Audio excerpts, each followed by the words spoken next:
It's time to sit back and check out the RCWR show with Lee Sanders. Get fun, in-depth coverage and analysis from the latest in professional wrestling in AEW, WWE, NWA, Impact Wrestling, or the world of entertainment. From hit TV shows to your favorite sports like the NBA or NFL. All things music, movies, and beyond, while trying to make sense of this crazy world we live in.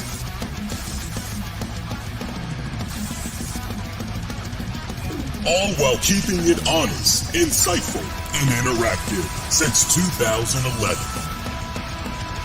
And now your hosts, live from the nation's capital of Washington, D.C., Lee Sanders.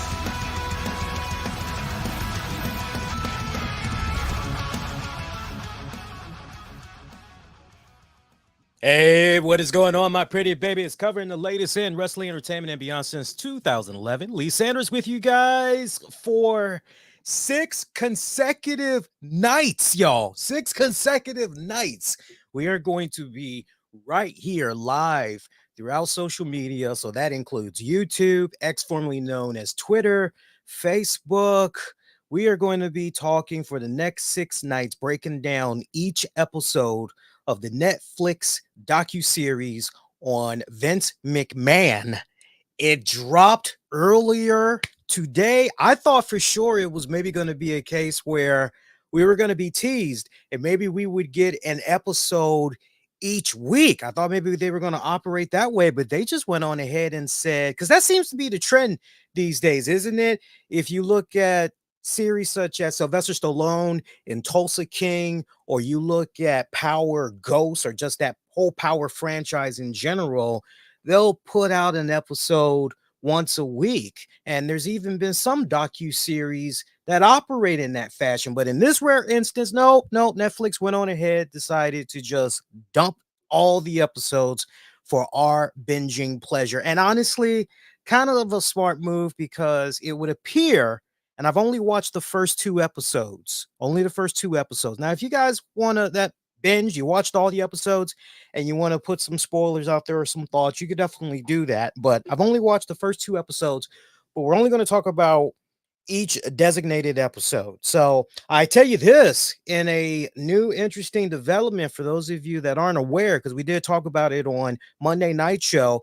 At this point, it is the docu-series that Vince McMahon himself does not want you to see. How much so? Vince McMahon actually tried to allegedly buy this docu-series so he could bury it.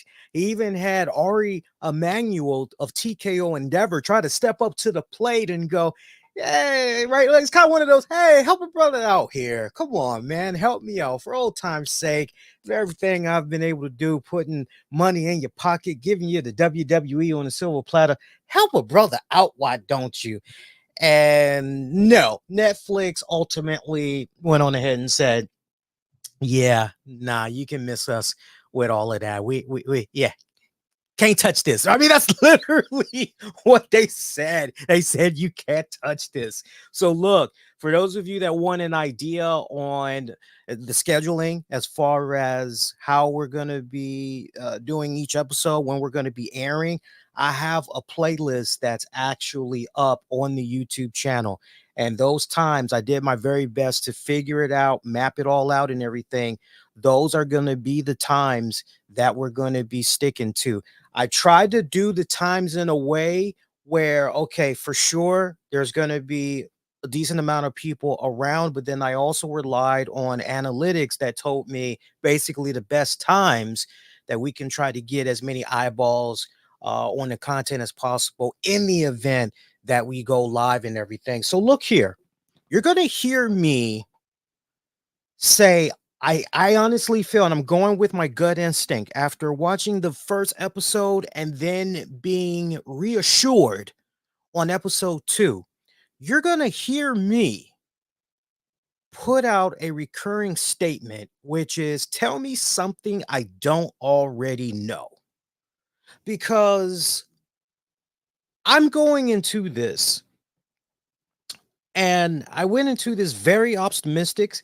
I went into this very clear headed, no prejudgment whatsoever. I went into this going, okay, this man is most likely towards the end of his respected life a lot sooner rather than later. This is his opportunity to finally, once and for all, okay, let me put down that stamp. First time ever, I'm going to truly be an open book. This is my one and only time I'm going to be doing this. And then after that, that's it. Ain't going to be no other interviews, ain't going to be no other documentaries, ain't going to be no podcasts. This is going to be one and done. That's it. So I went into this very level headed, just going with one simple question or statement, rather. Tell me something I don't already know. I check out this first episode. Okay, I know all of this. I go into the second episode. I already know a lot of this, but more on that later. Episode 1, and again, this is a Bill Simmons production, mind you, produced by Library Films. So check out the all-star talent, if you will, that was on display for these interviews. We had for this first episode Vince McMahon, Lyndon McMahon, and keep in mind, most likely see these faces all throughout. Some of them we did see at least on episode 2. Couple of new faces were introduced as well. But episode 1, Vince McMahon, Lyndon McMahon, Bob Costas, Shane McMahon, Triple H, Undertaker, Hulk Hogan, Bret Hart, Eric Bischoff, Trish Stratus, The Rock. Rock was eating one nice fine ass fruit bowl, wasn't he? For those of you that watched it, I'm looking at that fruit bowl going, yo, Rocky, what's up, man? What's up? That looks good, man. Steve Austin, I am well aware of the CTE. I got to sit down and actually watch the build up to that. I want to make sure I don't take that out of context, but yes, yeah, I am aware of some of those controversial statements there by Steve Austin. Kind of interesting too, considering in this same week. Now we got to keep in mind when we're watching this, this is many months, several months, right ago, and I just find it so ironic. Not to jump too far ahead, what Steve Austin said, considering Brett Favre dropping that bombshell news when he was talking to Congress earlier this week or a few days ago, revealing he had Parkinson's, and they're pretty much linking CTE and football and all that other stuff. But Cody Rhodes, John Cena, Dave Meltzer, everybody's favorite uncle, Dave Meltzer, in the house. I say that sarcastically. Paul Heyman, Bruce Pritchard, Jimmy Hart, Cyndi Lauper. So I like how this began because it essentially set the tone. As I was preparing some of our listeners for this docuseries, I said it'll be interesting to see how they incorporate the Janelle Grant scandal into this series. Are they going to do it maybe in the middle? Are they maybe going to do it towards the end? How exactly are they going to go about this? And it's very interesting how the attention grabber, as a writer and somebody that is currently learning all about television production. Like, I'm actually in college, I'm majoring in media production, and one of the classes that I take is television production, understanding everything that begins with writing a budget proposal, trying to figure out how to get backers to produce your respected series or a film, you name it.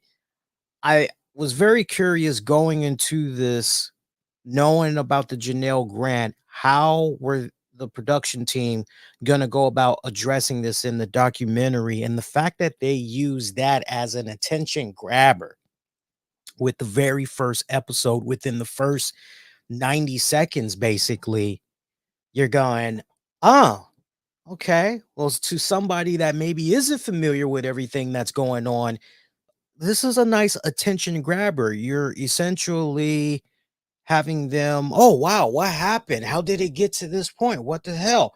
Well, stick around and you'll find out. So, very nice attention grabber as they put up a little thing letting you know that beginning in 2021, the production team had conducted over 100 hours of interviews filmed with Vince McMahon, his family, business associates, and some of World Wrestling Entertainment's most popular stars. And right as we are getting ready to start this documentary, we got Vince McMahon saying he doesn't like talking about himself, but he'll do the best he can. And it transitions into, him basically going, no one really knows me. Hell, I don't know me, but I've been trying to figure that out for many years. Shane McMahon chiming in saying he thinks his dad gets the rap that he wants. So if he's looking for a good rap or if he's looking for a bad rap, basically Shane is going, look, he creates his own buzz, good or bad, when it's all said and done. And then they follow it up after that, letting you know that before a final interview with Vince McMahon to wrap up the documentary, production was halted because everything that went down with the Janelle Grant situation.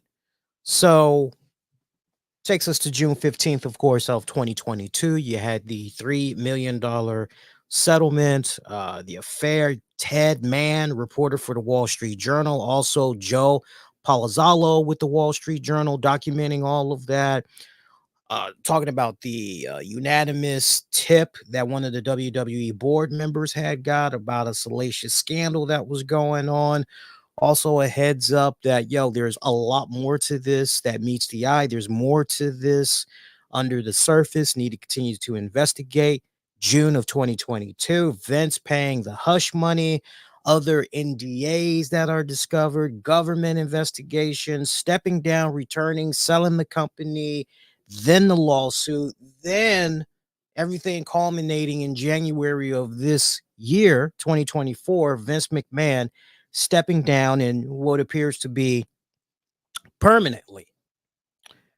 Now, at the 4 minute mark, we get this text that's letting us know that the majority of the interviews, including with Vince McMahon, were filmed before the sexual misconduct allegations were made public. So we're having all of this great context in mind, and I don't know about you guys, but as I am watching this, this is where my film study classes come into play. Being critical, overcritical, analyzing, it's coming into play, and I'm going already off the break.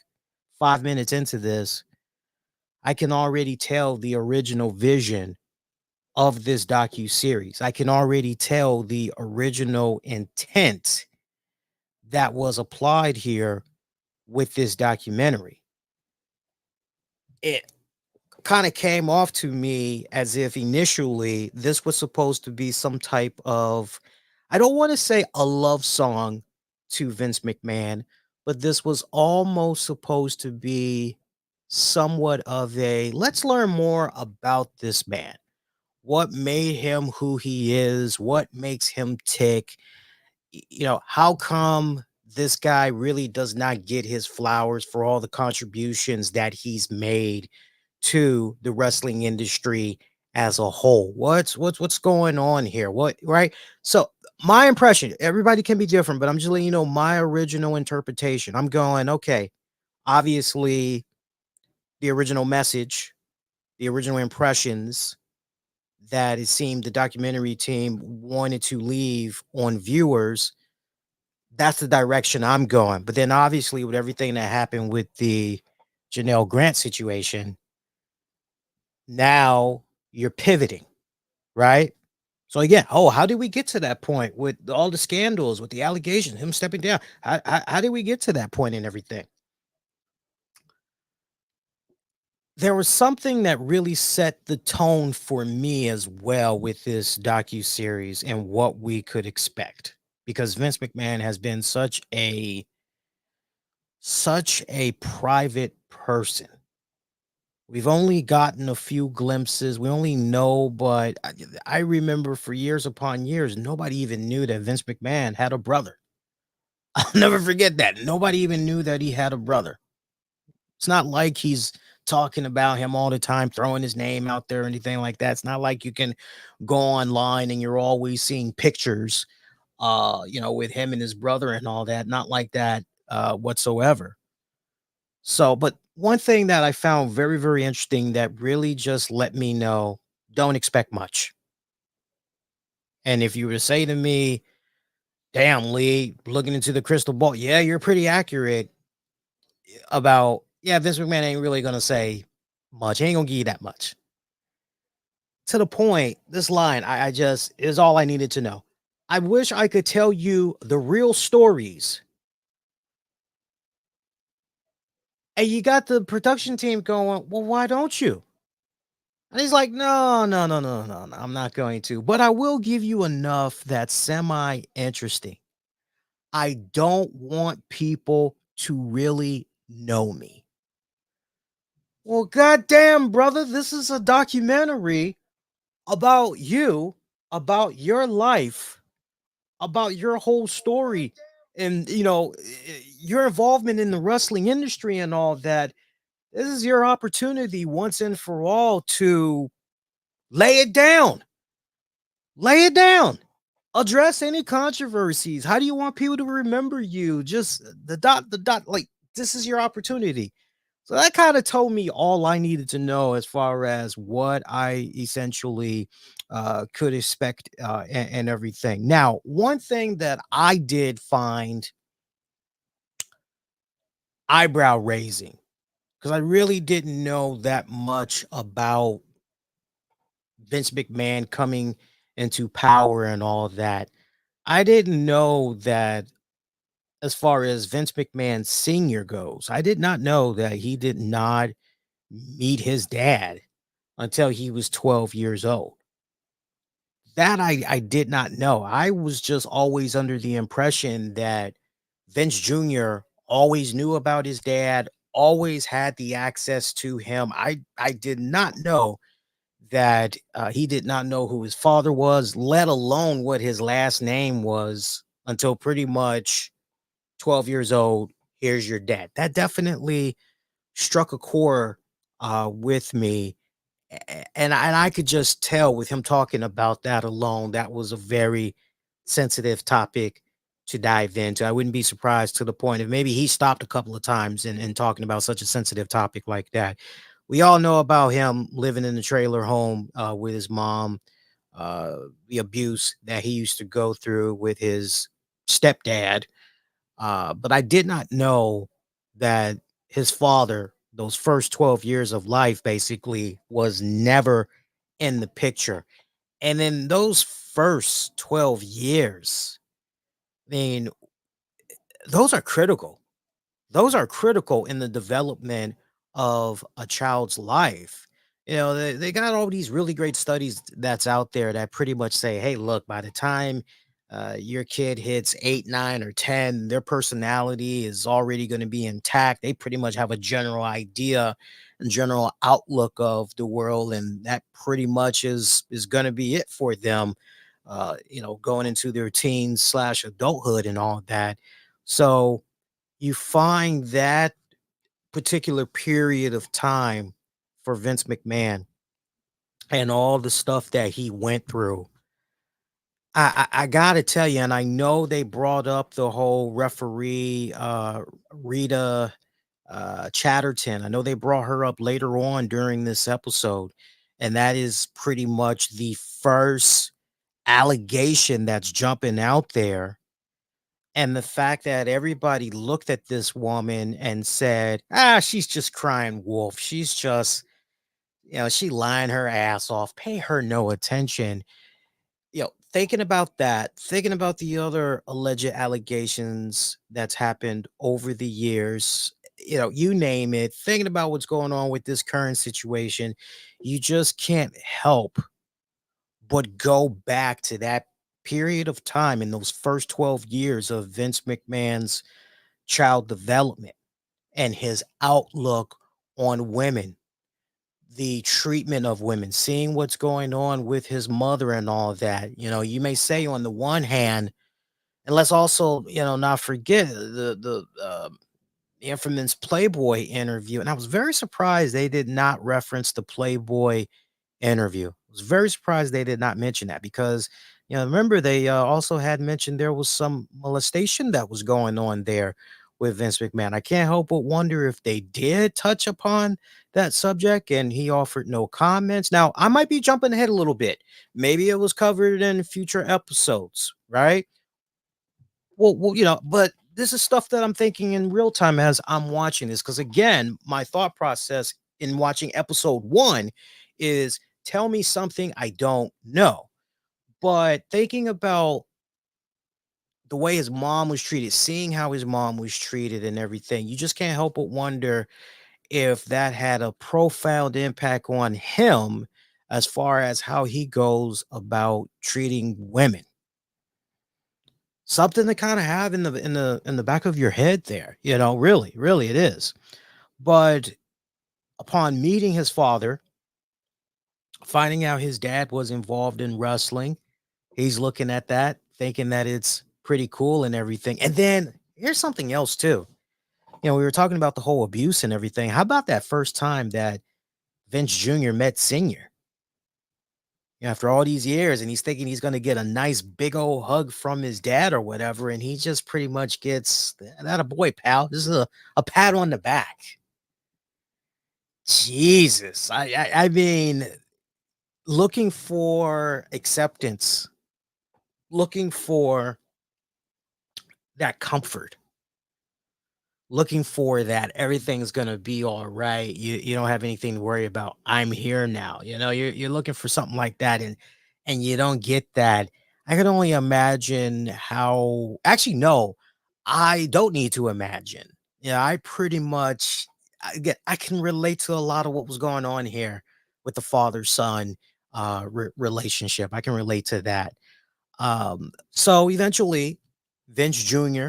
wanting to get in with his dad's business, WWF, going into WWF, and Senior decides, okay, yeah, okay, we'll get you involved in the business, but I'm gonna stick you way up here. And it's funny too, because it was almost as if Vince Senior said, just because you're my son, it doesn't mean that you're gonna be working alongside with me. Nobody, boy, no. You are instead gonna be working way, way over here. Good luck in working with these personalities and all these other people. See if you can make that work out. And Vince Jr. was able to do all that and then some. He was able to succeed way up there. And we all know the infamous how Vince got into the whole commentary. And yes, his earlier work as a commentator was crap. But he did evoke great emotion. He knew how to tell a great story. That much for certain. Now, again, tell me something I don't know.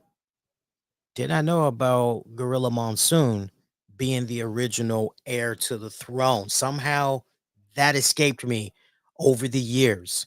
Like, I wish I could be here right now saying into this microphone to you guys out there, oh, I totally forgot about that.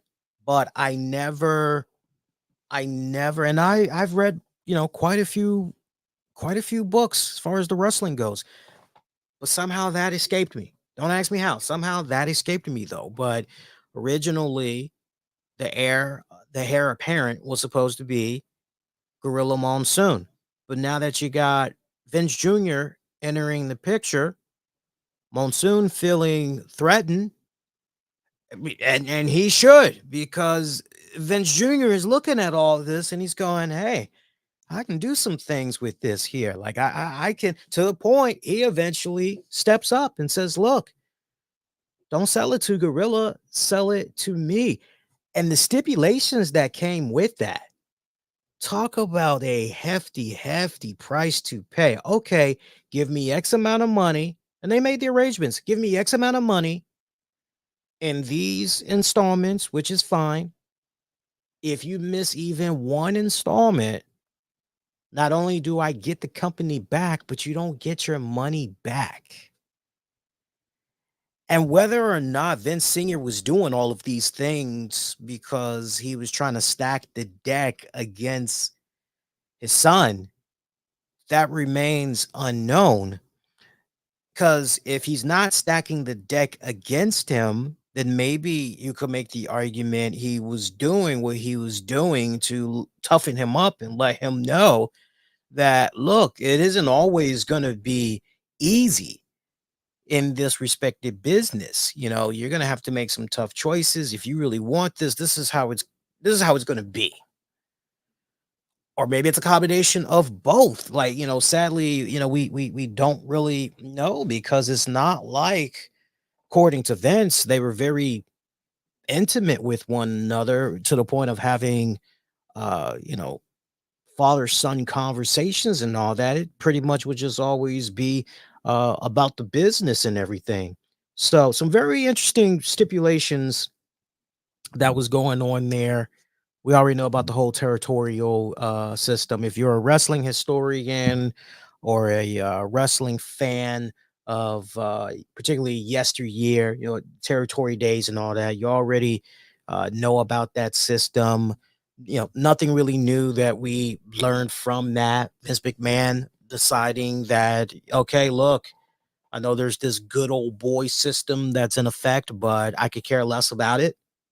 I'm gonna go on ahead and I'm gonna cross that line. It's just an invisible line, right? It's not like there's written law, there's some type of written jurisdiction that I can't freaking do XYZ. And then we would see, I mean, well documented. If you watched, whether it's an AWA documentary or hell, even ECW, you name it, the MO has constantly been there with Vince McMahon through the years, which has been, okay, I'm going to go to this respected territory and or promotion, and I'm eyeballing the hell out of this top star here. I'm going to do everything in my power. And keep in mind, back then, no contracts. No contract. So it was very easy back in those days to say to somebody, "Hey, I'm a big fan of your work. I've seen what you've been doing over here for the past couple of weeks and everything. I'd love it if you could come work for me." Just curious, how much you getting paid right now? Oh, I'm getting about $500 a week for, about 5 days. Okay, well, I'll tell you what, you come on over and you work for me, you'll be doing 7 days a week, but I can pay you, 1500. What's up? Like, bad? Like, yeah, 1500, 7 days a week. Like, oh, yeah, look, sign me up, right? So, and he was able to do that with, you name the star from back in the day. I mean, he was able to do that and drive them away. And it was definitely a devastating blow for those respective promotions in those territories, because at least with the old system, the good old boy system that they had in place back in the day, which I wish they really would have highlighted more on this first episode. Um, Whoever in those respective territories was that top guy under that old good old boy system, that top star would go over to the next promotion, next town over, and they basically would work with whoever that top talent was for that region, essentially putting them over and thus helping out that respected brand, that promotion in the process. And it was always a rinse and repeat, if you will. But that is essentially that's not what Vince McMahon was doing. Vince McMahon was pretty much, I hate to say pulling a Tony Khan, but that's really the best way I can link this for the younger folks out there. He pretty much was pulling a Pokemon, gotta catch them all. That is literally what he was doing back in the day. As many of you guys know, AWA was the second largest wrestling promotion that there was back in the day, despite what all WWF was doing, despite all the moves that Vince McMahon was making and everything. But even AWA had took a couple of blows and everything. I always forget about this, which is Vince had been keeping an eye on Hulk Hogan for a good amount of years. And we all know the infamous, we don't need to go down that rabbit hole about Hogan, Thunder Lips, Rocky 3. Like I mean, that has always been, Hogan has told some lies, but that has always been consistent. The Vince Sr. story, hey, I want to go do this movie. No, can't do that. You can't double dip like that. You're either doing this or you're gonna go do that. But Vince, when I refer to Vince Sr., I'm saying Vince Sr. Vince is the Vince McMahon we've all grown up with. Well, Vince has always kept tabs on him and everything. That and by the way, to hear the Hulkster go, "Oh man, let me tell you something, brother. I knew when I did Rocky 3, I knew that respected franchise was really gonna blow up, brother. I knew with my involvement, I knew we were gonna take it to the next level. I knew that it was the Godfather franchise. But it was gonna surpass that. I knew that it was." I'm thinking to myself, no, my dude, you don't know all these things. Come on now, be real. Like, you don't know all these things. 1983, like, come on. Come on. Really? Like, I'm just picturing, I'm just sitting there going, man, who you trying to bull, man? Like, seriously, you don't know this. You just knew that it was a good role. You knew the success of the first two Rocky movies. And you figured, yo, by doing this, it's probably going to help you out with your catalog and all of that. It probably help get you to that next level, right? So, but it is what it is.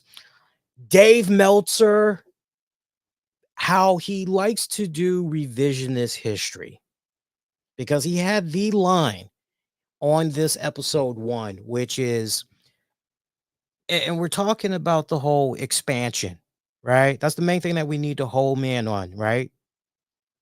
Dave Meltzer saying, if you take Hulk Hogan out of the equation, then McMahon fails in his expansion. I'm pretty sure he fails. So, you're looking at that, you're going, damn, that's pretty gutsy, ballsy thing to say, Meltzer. What the hell?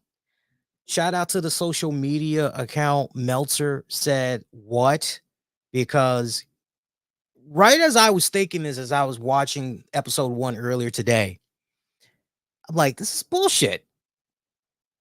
Fast forward, I'm done with the first 2 episodes. I go on social media trying to see what folks are saying about the episode and everything. And I came across what Meltzer said, posted on social media.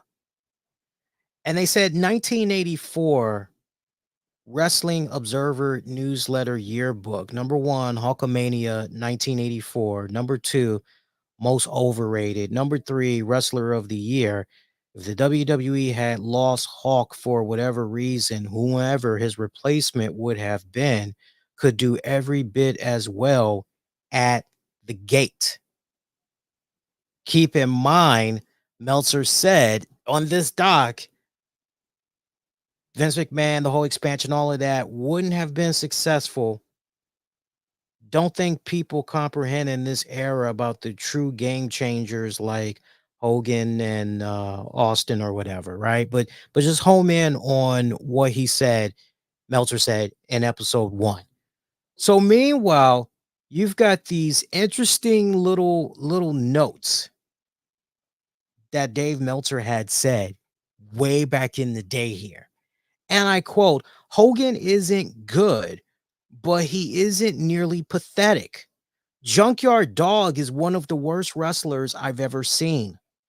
I'll go with Snuka second because most fans truly believe the guy can still do something.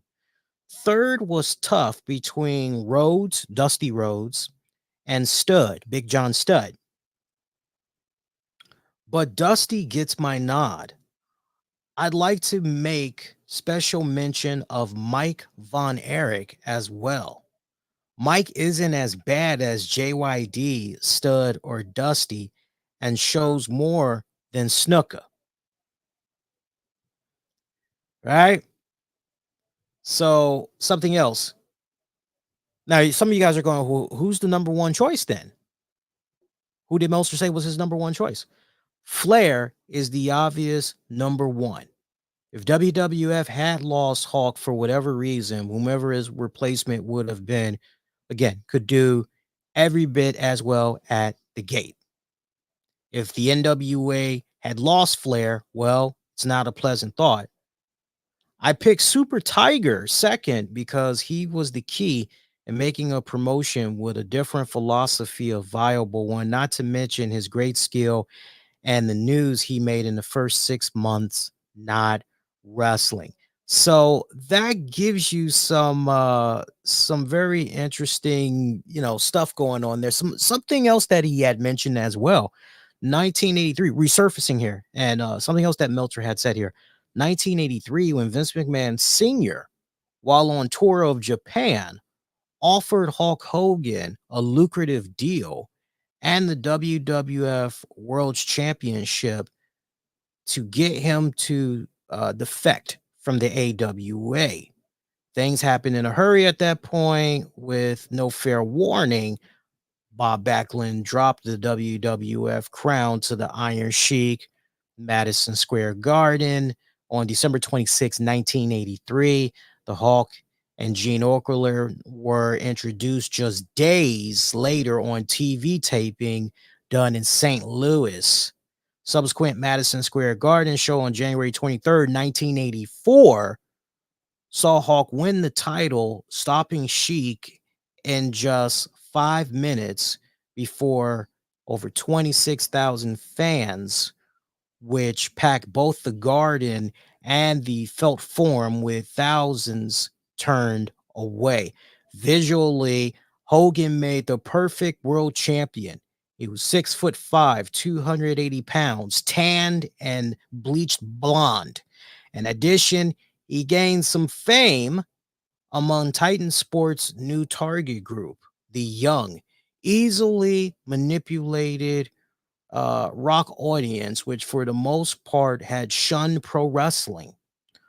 Hawk played the role of Thunder Lips, a world champion wrestler in the box office smash Rocky 3. After that movie, Hogan had become the game's biggest attraction, leading the AWA to a record 1983. For the most part, Hogan's title reign has been a disappointment. He drew tremendously well the first few months as champion in the Northeast. In other parts of the country, his drawing power wasn't that noticeable, ragged by his travel schedule, and began to talk like he wanted out. His matches were the subject of the most criticism, closely scrutinized like a great performance. Hogan would get kicked around, bleed, then comes the infamous leg drop out of nowhere, and it's over, usually in less than 10 minutes. So it gives you a general idea on the whole thought process that was going on there from Meltzer, looking at all of that. So when you think about how wrestling was around that time, if Vince McMahon, for whatever respected reason, was not able to somehow acquire the services of the Hulkster, if something weird happened to the Hulkster to the point Hulkster's just not involved in the wrestling industry altogether as a whole during that time when Vince was trying to reimagine the industry, you know, reimagine WWF, he had the right people in place. Anybody that was watching wrestling way back then knew who was who. Everybody freaking no, like that's bullshit. Like, no, he could have easily, this person here, this person there. Like, all right, no guaranteed contracts. You can pretty much just flaunt some money at a person and get them to defect. He definitely would have been able to get a hold of somebody. You know, the other thing that we need to remember while Vince is doing this whole reimagining, Vince Sr. is not a fan of this whatsoever. Very against it. Does not want Vince to rattle the cages of the other promoters. Doesn't like the tactics that Vince is using, telling him to basically tread lightly here. But Vince is like, no, the hell with that. Bump that. I am in this to win it. I am all about competition here. And if these guys aren't going to be able to rise to the occasion like what I'm doing, then that's tough for them. As and the other thing that was very interesting too, and I don't doubt this, I don't doubt this whatsoever, is the fact that Vince McMahon looked at wrestling. It's interesting. Looked down on it, but at the same time felt that, you know what, it's more than just this, it's entertainment. It's sports entertainment, right? It's interesting hearing him say, and I don't like that word wrestling to this very day. It's like, we know you don't like that word. We get it. We were reminded for the longest time there, Vince. We know. So also as part of this new vision that he's seeing, cable television. Cable television. I mean, for our younger audience out there, thank God you all were not born in the 60s, 70s, 80s, and 90s, because television back then is just so amazing what we have at the touch of our fingertips now with all these app subscription based joints where we can just pick and choose our programming essentially. It's interesting. I mean, we're now at a point where we don't even need to have a technician come and install a a dish, or lay down some cable work underground. We can now just go get direct TV through an app, or get this through an app, Hulu, or who's the other one? Sling, you name it, and like you're good to go. Like, no wires, no funky dish on your roof, right? Just, you ain't got to worry about going down to an office and here's the equipment. Can I get some of my money back now? Like, you just, but way back then, growing up, being a kid of the 80s and everything, yeah, you had your basic television. You had your basic television.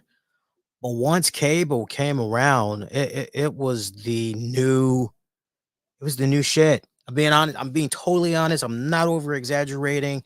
And when MTV had exploded there, when it came to the scene, my God, it was it, man. The artists that were around then that were able to capitalize on MTV, Cyndi Lauper definitely being one of those people, Madonna, Michael Jackson. I mean, shoot, even Daryl Hall and John Oates, who, at that stage of their career, they were, you know, I won't say they were old because they weren't, but they already had a certain amount of albums under them.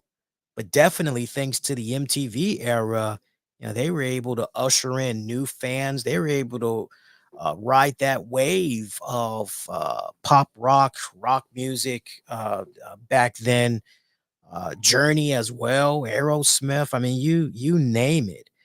And for Vince McMahon to see and have the foresight as far as things to come, looking particularly at that cable television, striking the deals that he was able to make with them, and then the USA network. Amazing. Amazing. And to think all these years later, really stop and think about this. I don't think a lot of my colleagues are really going to mention this key point right here, but you look at the fact that between the USA Network and NBC, how WWE has continued to be in some form all these decades later a entertainment slash family institution for these respected networks, right down to the point we got Saturday night's main event that's getting ready to come back. And all accounts, Jesse Ventura, knocking on wood as far as good health goes, he's going to be riding the saddle again, hosting the show and everything. And then you've got SmackDown on the USA Network right now. Raw's on the USA Network, right? It's just all these decades later. It's almost like nothing's really changed, per se. Like right down to the point, if a person had fell into a coma and then they woke up, right, all these years later, they probably would go, "Wow, you're trying to tell me that WWE is still on the same network? Like that's never." Well, for a little bit there, they did leave. It was, but again, if they just went into a coma X amount of decades ago and they just now woke up, it's like, oh wow, it's still the same, right? Like they would never really know until you really broke it down for them and all that. So didn't really learn anything new with all of that. All of that pretty much well documented right there. Just looking at some more stuff. That things really started to get good with that second episode. I personally felt they did talk about the also in addition for episode 1, they did talk about everything that was leading up there with the first WrestleMania. Nothing really new that I learned right there as far as the whole thought process doing WrestleMania, the closed circuit TV. Didn't really learn anything new with that whatsoever. I remember watching the first WrestleMania too. Remember watching it with my dad and uncle. Remember watching it way back in the day. Touching upon the controversies that went down with David Schultz slapping the hell out of ABC News John Stossel, that reporter. If you had been watching Dark Side of the Ring, you already got an idea about that already. So nothing new, nothing juicier right here, unfortunately. Keep in mind now, this is the one thing that did escape my mind that I thought was interesting. In the same year that they were doing the build up to the very first WrestleMania, WWF had two lawsuits that went down.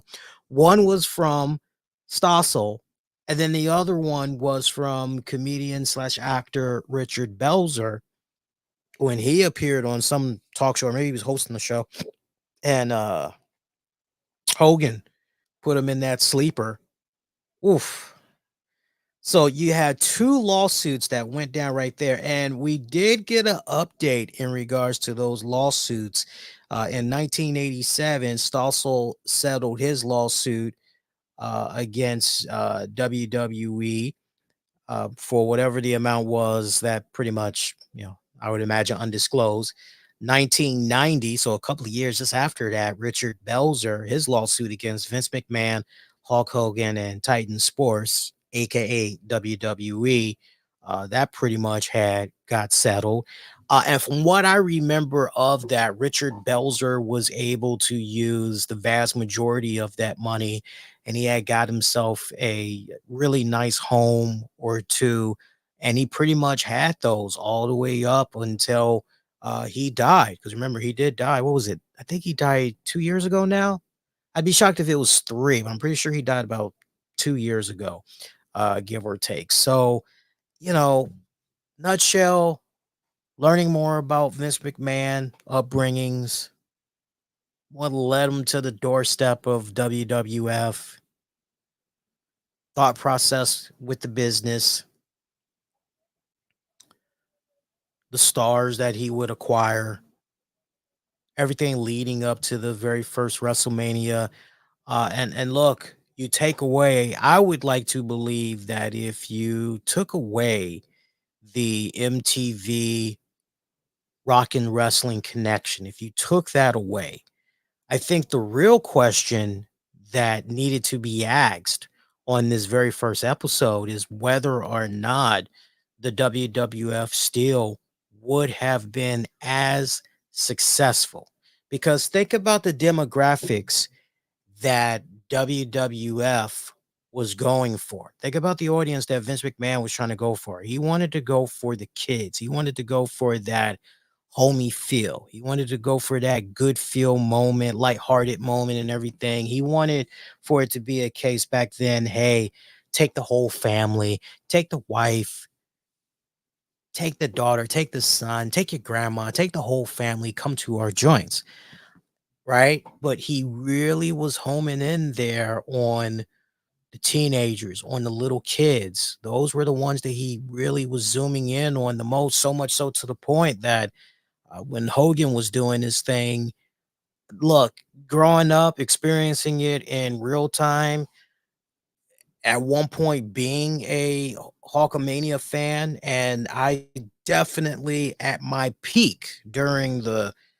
1983 to 86 ish, 87 ish.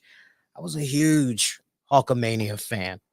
I wanted whatever toy I could get a hold of. And, I can remember begging, just begging my parents, please, please, please, please, please. And I had a nice collection. I had the Andre the Giants, I had the Junkyard Dogs, I had the Coco Beware, you name it, I had them all. But like anytime there was a new Hulk Hogan figure that was running around, I was always asking my parents if they could get me one.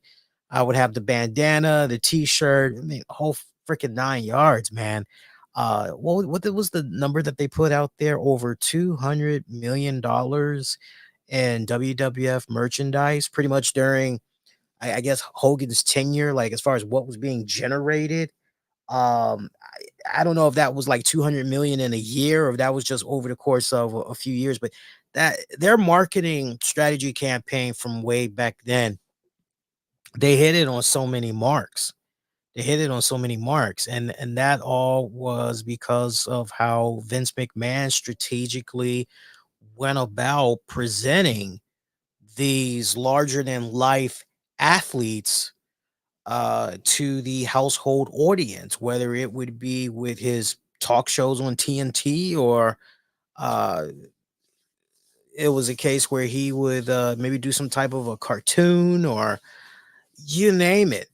You name it. I mean, the marketing, it was brilliant back then in a day and age where it's not how it is now. Forget about it.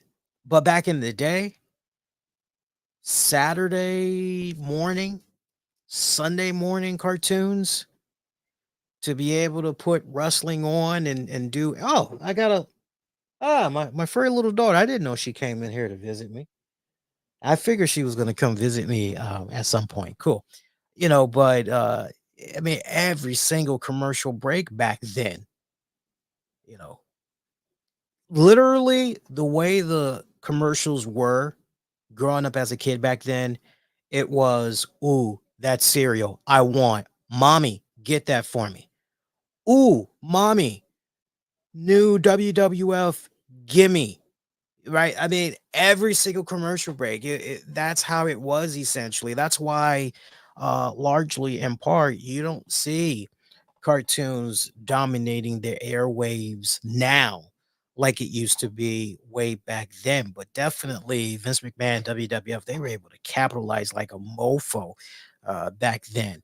Um, but whether or not, if you take away MTV, whether or not WWF would have been truly successful, I think that's really a good topic that they should have tapped into. My personal opinion, if you would have taken out MTV, it would have taken a little bit longer, but I think WWF would have been fine, especially given the fact that Vince and crew were eyeballing cable television, to try to reach, a more wider audience and everything, I think they would have still been okay. It just would have taken a little longer. But just the fact that you had MTV and that target demo that they were trying to get back then, it was just a win-win situation. And it's interesting because Vince McMahon had the foresight to go, okay, I see what's going on with this network. And I definitely don't look at them as a competitor. I look at them as an ally that can help us with our bottom dollar, and we can help them. Right. So it was like peanut butter and jelly. I mean, essentially peanut butter and jelly. So didn't really learn anything new with this first episode of a bunch of with the exception of the Vince father relationship dynamic. I kind of got choked up. I'll admit, I got a little bit choked up seeing Vince McMahon say how right before his dad died, his dad told him how much he was really proud of him, and how he basically just said, "F those promoters, I'm gonna do my thing." And Vince Senior encouraging his son, continue to rock on, keep kicking their asses. Really proud of you, I love you. Proudest day in his life. One of the coolest memories of his entire life until his father passed away and everything. It's interesting to see him in that moment. Here he is, in his 70s, still getting pretty choked up. You can tell that still stings. That's something that he's never moved past that. Nobody's saying you got to forget and all of that, but the fact that still stings on so many levels. It just kind of gives you definitely a peek into the human being that is Vince McMahon, as far as there's obviously some stuff that is and remains unresolved. And for a lot of us, unfortunately, that tends to be the case. If we don't squash whatever's going on with our parents, there's a lot of unresolved issues that just, trust me, I so can relate to it. Not justifying now, but just everything we've been presented with so far. Interesting, very interesting. So, second episode was a little bit more juicier, and I'm looking forward to talking about that with you guys. Now, I need you all's help because, in regards to how we're going to be doing this, first things first, as far as when we're going to be dropping the next episode for you guys, that is going to be happening. Bear with me a second here, because I actually have the playlist, and you can see this playlist for yourself. If you go on youtube.com/, the RCWR show, once you hit the homepage, what I want you to do is see here. You should be able to see it on the homepage. Hang on here. I'm looking for you guys. Yeah, you'll be able to see it on the homepage. And one of the first things you'll see is right up under For You. You should see the RCWR show live playlist, and you'll see all the live reaction joints for all the upcoming Mr. McMahon episodes. So we just knocked out episode 1. Episode 2, we're going to be premiering that for you guys. Make sure I'm reading this right. We're getting ready to go into Thursday, right? Yeah. We're going to be premiering that at 10 p.m. for you guys. Again, episode 2. That's going to be premiering live on social media Thursday night at 10 p.m. Eastern. And just in case you want to, I just want to put the thought process in for you guys right now. It might be a lot of information, but don't worry. You can always just go back, check out the playlist later and everything to see the date and times. Episode 3, we'll be doing that Friday at 4 in the afternoon. Again, episode 3, that'll be Friday at 4 in the afternoon. Episode 4, that'll be Saturday at 7 p.m. Episode 5 will be that Sunday at 5 p.m. And then the finale, episode 6, we'll be doing that Monday at 5 p.m. I try to do my best to keep the times as close as possible, but I also wanted to do it in a way where, okay, a lot of people are definitely going to be around, dropping in, sharing their thoughts, or just, want to get my thoughts mainly on what I think about the series so far. One thing, that I am kind of seeing here, and my suspicions were correct with some of the stuff that I was seeing on social media, the contradictions, if you will. I can't wait to really, dive a lot more into that. By the way, there's a poll up on the YouTube channel. Click on the post section, and I'm asking you guys, when we're done doing all of this, would you guys like for me to compile a a omnibus? So just one big volume of the whole thing. So you guys can definitely go cast your vote right now. You got multiple options. You got hell yeah. Give me the omnibus. Nothing new added though. You got another option. Hell yeah. Give it to me, but with some exclusive new stuff, please. You've got no, I'm good. Just checking it out as individual shows on the YouTube channel. And then you also have make them available as individual shows on YouTube and on demand. Because right now we're just releasing this as YouTube for now until we wrap it all up. And then we have other. And I pretty much tell you, if you select other, you need to comment and let me know what you're thinking. Otherwise, you're going to be ignored if you don't comment, because I'm just not going to count that when it's all said and done. So make sure you cast your vote. That'll help me out. I'm not going to post anything new, so that you guys, that'll be like one of the first things that you see. So go cast your vote. Let your voices be heard and everything. Oh, let me go to social media real quick. Let me see what's going on here. My social media is blowing up here a little bit here. Okay, I thought this was going to be well, it is wrestling related, but not related to this. So I'm actually going to come back to that later. All right, so again, your next edition, episode 2, I'm going to be live with you guys Thursday night, 10 p.m. Eastern. So make sure you mark that down. Subscribe so you don't miss out. Get the notifications on, all that jazz. I'm curious what you guys thought about the first episode. So sound off, but definitely stay connected, because I'm going to be live for 5 more consecutive nights going over these episodes with you guys. But I would say the first episode, again, in a nutshell, the first episode, my recurring statement, tell me something I don't already know. Out of 100%, just coming away from this first episode going, okay, well, 5% of this I wasn't really sure, or I did not know about.